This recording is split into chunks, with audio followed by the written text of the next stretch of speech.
शहीद मर्द मैदान तुझ पे लाखों है सलाम, तुझ पे लाखों रहमतें ला इंतहा तुझ पे सलाम। सुल्तान ने एक एक लाइन का नमूना आएगा, जल्दी से निकल जाएगा। डिस्क ब्रेक मार करके हमारी तरफ तवज्जो कीजिए, वरना पैगाम निकल जाएगा और जाये हो जाएगा। टीपू सुल्तान ने मुसलमान होकर के यहाँ के गैर मुस्लिम को कितना मंदिर दिया है? 156 मंदिर जागीर में दिया। 1659 से लेकर के 1685 तक में औरंगजेब बादशाह ने इस हिंदुस्तान को कितना मंदिर दिया है? इलाहाबाद हाई कोर्ट की रिपोर्ट है 20 मंदिर औरंगजेब बादशाह ने दिया। सिंध का फातेह का नाम मोहम्मद बिन कासिम। मोहम्मद बिन कासिम ने मंदिर को क्या दिया? आपको सुनकर हैरत होगी। मोहम्मद बिन कासिम ने सरकारी खजाने से 3% रुपया गैर मुस्लिमों को दिया कि तुम मंदिर बनाओ, पुराने मंदिर की मरम्मत करो।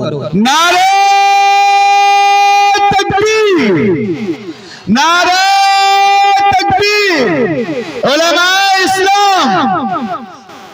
बाबर बादशाह अपने बेटे हुमायूं से कहता है, बेटा मंदिर पर बुरी नजर उठाने की बात तो दूर की है, मंदिर को तोड़ने की बात तो दूर की है, यहाँ गैर मुस्लिम को मजहबी आजादी है, तुम इनके मंदिर को मत तोड़ना वरना इनसे दोस्ताना ताल्लुक नहीं रहेगा।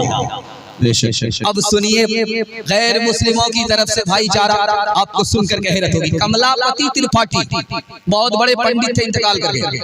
बाबरी मस्जिद की शहादत से पहले उन्होंने हाथ जोड़ करके गैर मुस्लिमों से कहा, अरे तुम इसको मुसलमान का घर समझते हो, ये अल्लाह का घर है, ईश्वर का घर है, इस पर फावड़ा अगर चलाओगे तो मेरे सर पर फावड़ा चलेगा।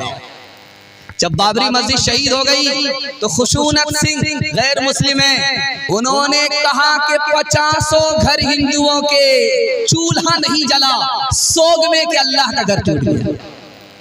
अक्षय ब्रह्मचारी गैर मुस्लिम है, वो लिखते हैं कि राम मंदिर की तुम बात करते हो, राम तो उस हस्ती का नाम है जिसने अपने भाइयों के लिए, छोटे छोटे भाइयों के लिए राजपाट छोड़ दिया, कुर्सी छोड़ दी। तुम अपने छोटे भाई के लिए, मुसलमान के लिए उसकी मस्जिद नहीं छोड़ सकते। राम के नाम पर तुम धब्बाओ।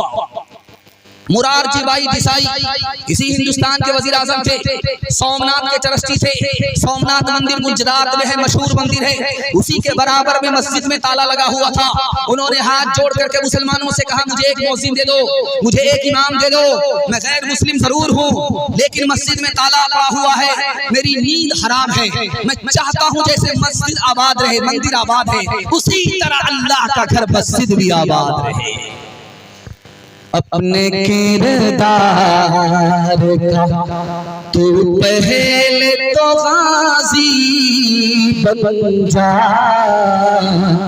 जीत ना पाए कोई ऐसी तो बाजी बन जा, जीत ना पाए तोड़ने वाले बनाए तेरी खुद मस्जिद, शर्त बस ये है कि तो पहले नमाजी जा।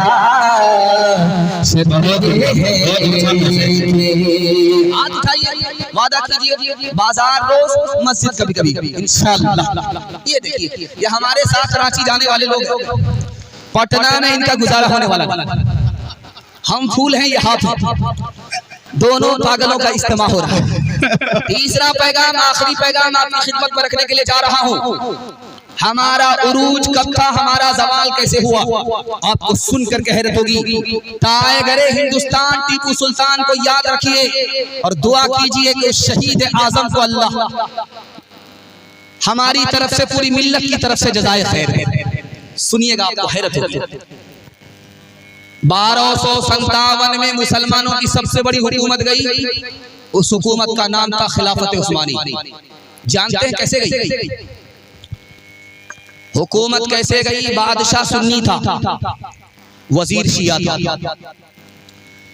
शिया सुन्नी के झगड़े में मुसलमानों की सबसे बड़ी हुकूमत चली गई। 1257 में बगदाद से खिलाफत चली गई।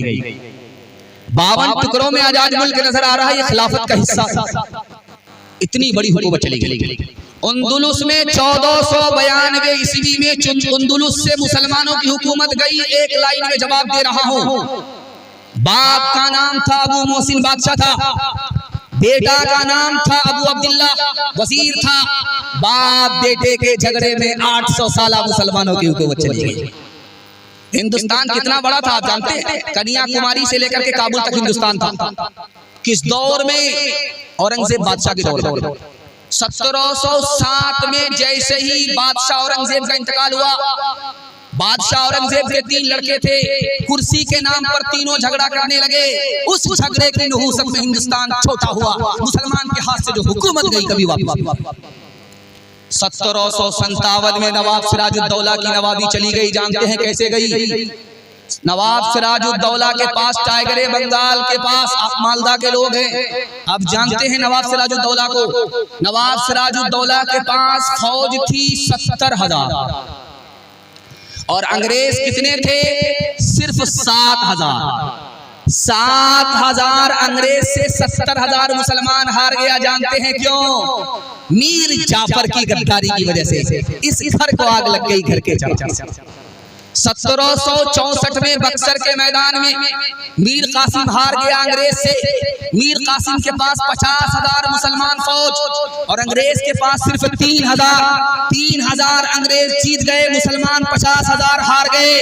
नजफ खान की गद्दारी की वजह से इस घर को आग लग गई, घर के चराग। 1799 में टीपू सुल्तान शहीद हो गए। इतना बड़ा टाइगर जिसने 2 बार अंग्रेज को शिकस्त दिया, वो शहीद कैसे हो गया? मीर सादिक की गद्दारी की वजह से इस घर को आग लग गई, घर के चराग।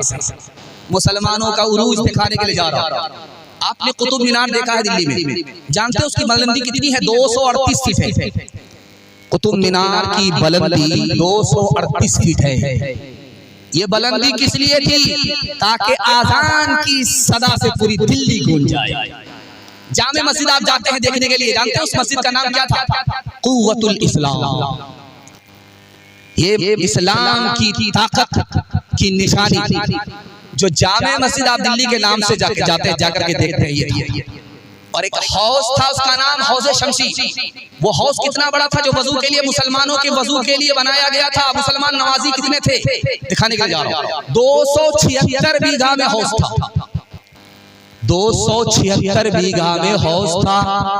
2 मील लंबा था, 1 मील चौड़ा था। इतना बड़ा हौज मुसलमानों के वजू के लिए बनाया गया था।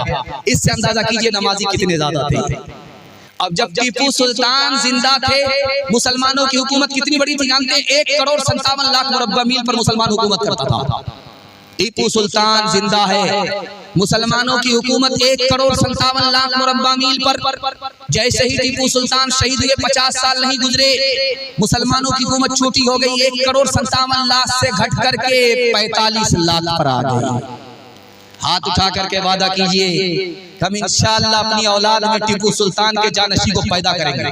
ये इनकलाबी दौर है, जबान से काम चलने वाला नहीं है। लात का भूत बात से नहीं मानेगा। हाथ उठाइए, इंशाअल्लाह ऐसे गाजी को पैदा करेंगे। इंशाअल्लाह ऐसे गाजी को पैदा करेंगे। शहीद मैदान तुझ पे लाखों है सलाम, तुझ पे लाखों रहमतें, ला इंतहा तुझ पे सलाम। हिंद के किस्मत में रुसवाई का ही सामान था, वरना तो खुद अहद आज़ादी का एक उन्वान था। अपने हाथों खुद तुझे अहले वतन ने खो दिया, अपने हाथों खुद तुझे अहले वतन ने खो दिया। अपने हाथों खुद तुझे अहले वतन ने खो दिया। आह कैसा बागबान शामे चमन ने खो दिया।